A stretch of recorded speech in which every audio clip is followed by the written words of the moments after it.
You are a member of a family, and it is difficult to change this. You are also a member of a community, and this membership is easy to modify.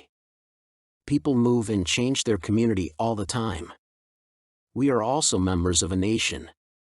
This membership can be changed but is difficult to lose. We can change our citizenship, but it is difficult if not impossible to have it taken from us. With citizenship comes rights and duties. One conventional right is to be treated equally with all other citizens. Because we have grown up and into this conception of citizenship, it is not thought about. We are taught it in grade school that citizen is as natural as being born within a certain political jurisdiction. Citizenship is tied to the land of our birth.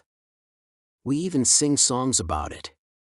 But citizenship, for all that, is not a natural feature of the physical world. Humans are only citizens because we have defined citizenship as being tied to where the person is born. We are born into it as we are born onto a contiguous landmass. At birth we fit the definition of what a citizen is, in that place and time. But this is not the biblical idea of who a citizen is. We need to rethink the meaning of citizen if we are Christian. Citizen did not always mean what it means now, and it does not need to mean what it has come to mean. The modern definition has been created in response to modern political needs. But is it justified, and more importantly, can it be justified by Scripture?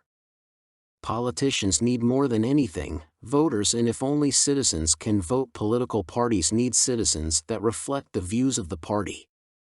Both parties want new citizens, but the left want new immigrants and the conservatives want settlers to have more children, simply because the politics of the two groups diverge.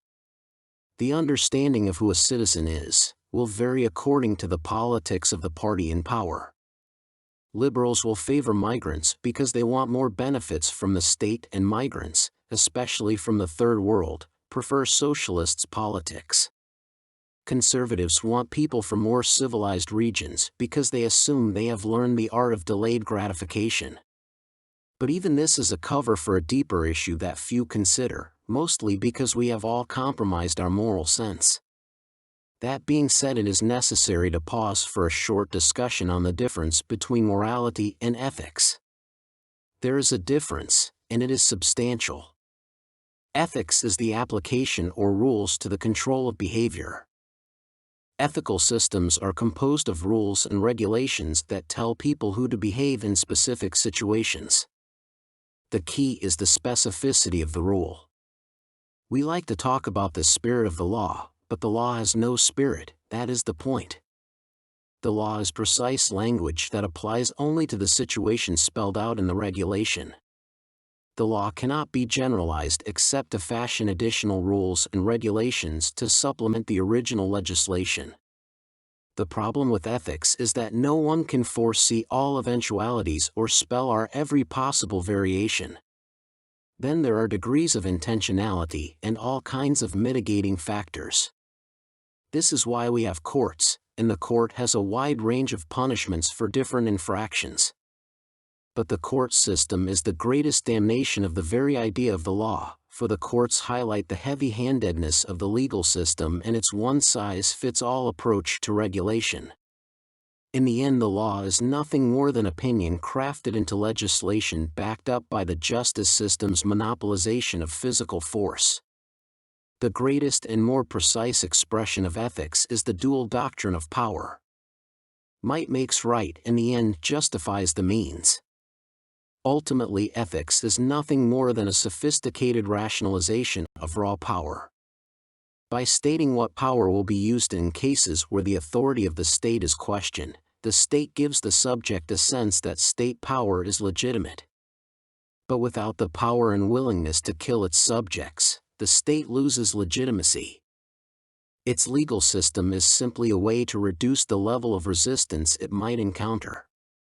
A systemization of the administration of power gives power a sense of legitimacy totalitarian dictatorships does not have. Yet, as with virtually everything in this system of things, the authoritarianism of the state is hidden but not invisible. We may be born into the nation, but our citizenship relies on the licensing of our identity by the state. The nation is not the land, it is the political entity registered by the state with the state. Canada is not a landmass but a political event that took place in 1867. This was a volitional act, highly stylized and formal. Those who were resident at that time became Canadians by default. There were no other categories. These came later by political acts. It is obvious, however, that the idea of citizen has run its course and is now an outdated category. Too many take out citizenship as little more than a get-out-of-a regional hotspot free card. They want to be able to call on the West to remove them if they find themselves in a crisis situation. For others it is a work permit or a license to collect social benefits. The benefits of citizenship are demanded, and the duties of a citizen are shrugged off or shirked as holdovers from a colonial or white supremacist past.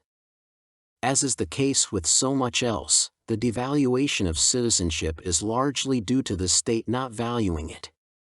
The state wants subjects, not citizens.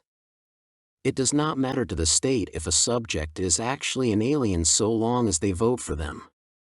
The state wants subjects because subjects are legal entities created by law to live under the law. Citizens are actually moral creatures, and their natural environment is the church. But this takes a lot of explaining because for generations we have been told citizen and subject are synonyms and both are creations of the state. To become a subject of the state, one only has to swear allegiance to the state.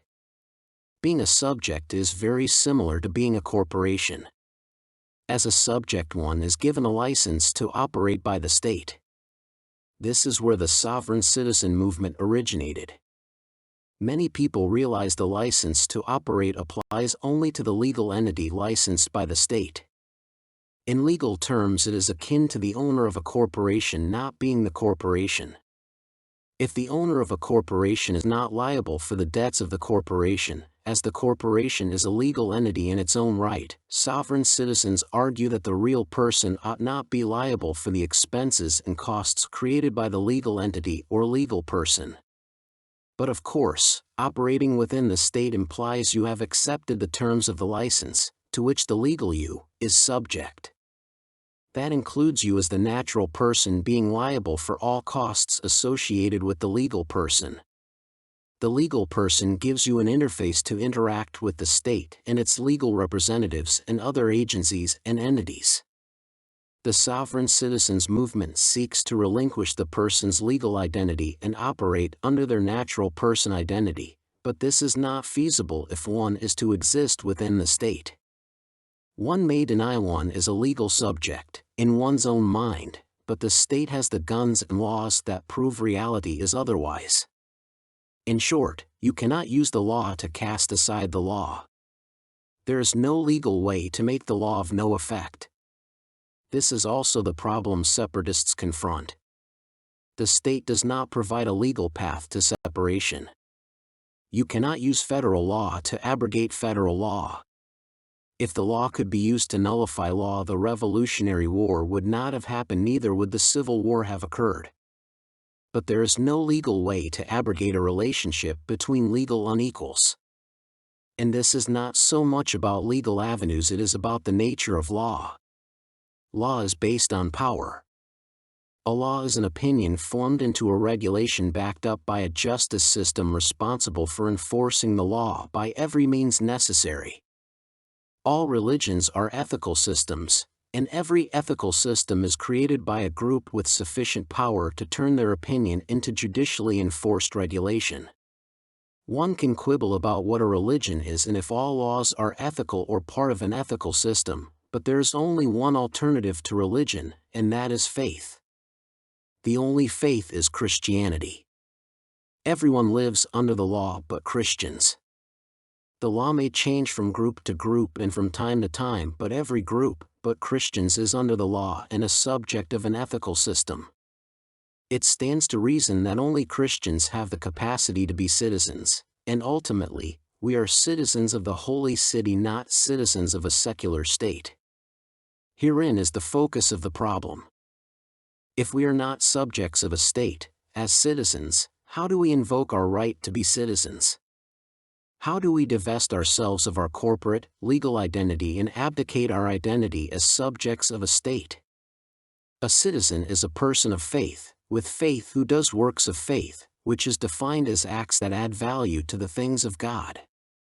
What are the things of God, or where do we find them if the state has abrogated all ownership to itself? If the state has taken the high seat of God and taken to itself all property and authority that rightfully belongs to God, how do we recraft the situation so that we can put ourselves under His care? Remember, there are two paths, which are two realities and two races. We are born into sin, and this is being born into the world of the flesh. This is Adam and Eve seeing themselves naked and trying to hide their nakedness from God. This is the moment they became flesh. God memorialized this event with the slaughter of animals and the taking of their skins to make clothes. To be reborn is to die in the flesh and be reborn in the spirit. But we cannot remain in the world of the flesh, which is Babylon. We have to be reborn as a new creature. This is us as the church. A citizen is a Christian, and a Christian is defined by being a component of the church. The church is composed of faith, which is expressed by the Christians that compose the church. The purpose of the church is to provide an environment in which faith can be expressed and nurtured. But then the question is not what faith is so much as how is it diametrically opposed to the ethical systems that compose religion. The line of division between religion and faith and between flesh and spirit must be settled. But the answer is in the question, because ethics are systems of law. There is no way to evaluate systems of law because each system is judged on its own merits, that is, by its own standards. Democracy is the best of all possible systems from the perspective of democracy. Monarchy and communism are the best from their viewpoint. But what does best even mean to systems based on regulations reflecting political opinions? The best is by definition best for the regulator and his supporters. Democracy is therefore the best of all possible systems for Democrats and liberals because these are the people who benefit most from it. But change the voting and democracy changes and a new system emerges that is best for those who developed and brought into existence the new model of governance. The church is a lifestyle or culture. Christians are the inhabitants of that culture. We are the true citizens because we are not subjects. Christians are moral persons or persons of the Spirit. We are not ruled by flesh or by the laws created by flesh that rule flesh. Which brings us to the issue of what rules the church. How do citizens conduct their affairs if not by the means established by the state? Christians operate in faith, and faith requires we trust one another. But there is a corollary of faith or a prerequisite to having faith that Christians have uniformly ignored. The disciples all left everything when they came to Christ, and the rich young man was told to sell off all he had before he followed Christ. If we take up our cross and follow Him, surely we are not bearing the burdens of ownership and concerns about the physical realm. We must divest ourselves of worldly concerns to follow Christ and to have faith in Christ, because ultimately, we cannot have faith in Him while we have not forgiven others. To forgive is to start anew, in faith and in fellowship. To be a citizen, one has to be a person of faith, and if we have faith we are equals, and we do not need or use laws and regulations to create order. If we have faith, we do not deceive others, but if we are deceived, we have faith the church will rectify the issue.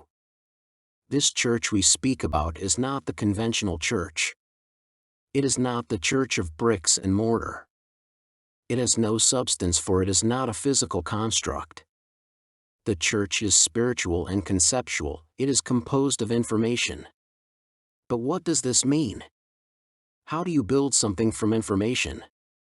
It may be easier to explain how to not build, or how to tear down informational constructs.